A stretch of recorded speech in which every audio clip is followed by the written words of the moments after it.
Good morning, my dear students. Today I am going to teach you history, part number 2, and the name of this chapter is Nationalism in Europe, the rise of nationalism in Europe. And today is the part 2 of this chapter, which I am going to discuss in front of you. So please, my dear students, listen carefully because the every line and every word of this chapter is very important. So please listen carefully. And today's topic I am going to discuss in front of you that the making of nationalism in Europe. The second topic which I am going to discuss in front of you, the making of nationalism in Europe. तो ध्यान से सुनिएगा मैं कहने की क्या कोशिश कर रहा हूँ. Okay, so please listen carefully. Okay, if you look at the map of the mid 18th century, ठीक है, अगर आप 18th सेंचुरी के मैप को अगर देखेंगे तो Europe will be find that there will be no nation state as you know them today. तो आज की तरह यूरोप में कंट्री नहीं हुआ करता. मतलब कंट्री का मतलब कि एक पर्टिकुलर कंट्री जिसका एक फिक्स क्या हो, मैप हो, ऐसा कुछ भी हुआ नहीं करता था. आपको समझ में आ रही है बातें? Okay, what we know today as Germany, जिसे हम आज जर्मनी जानते हैं, जिसे आज हम इटली जानते हैं. What we know today as Germany, as Italy, as Switzerland, were divided into kingdom. That time, यानी कि during the revolution of France, this country divided in the kingdoms, not a country. ये एक country के form में नहीं बल्कि एक kingdom के फॉर्म में जाना जाता था. Duchies, cantons, whose rulers had their autonomous territories, जिनकी अपनी खुद की टेरिटरी होती थी.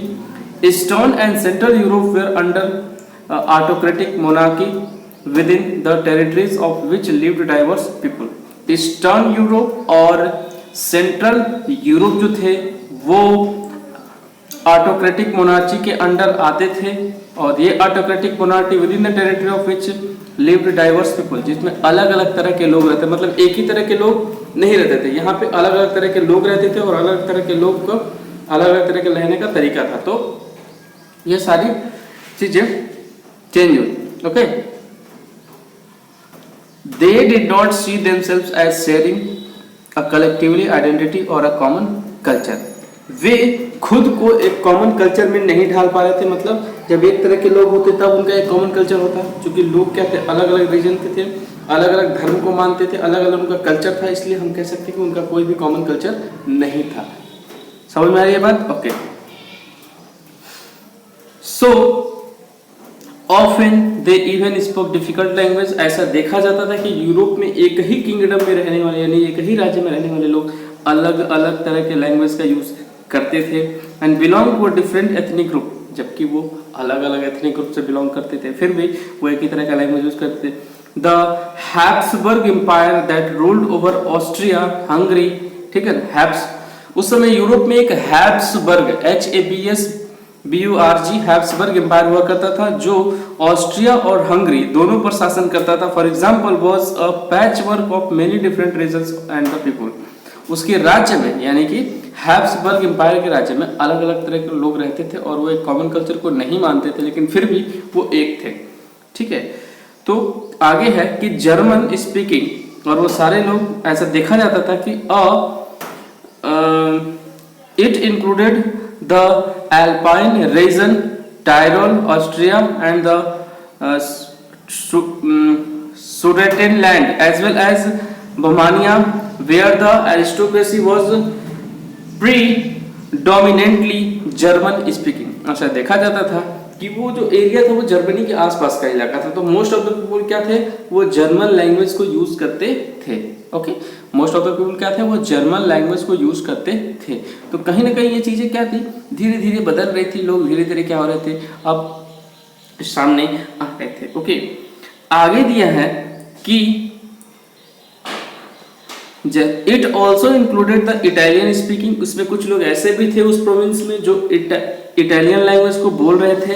ठीक है, और वो कहाँ से बिलोंग कर रहे थे, लोम्बार्डी और वेटिकन सिटी से बिलोंग कर रहे थे, जो कि हंगरी में उस समय हुआ करता था. Half of the population spoke megger. उसमें की आधी जो पॉपुलेशन थी वो मैगर मैगर लैंग्वेज को बोला करता था. एंड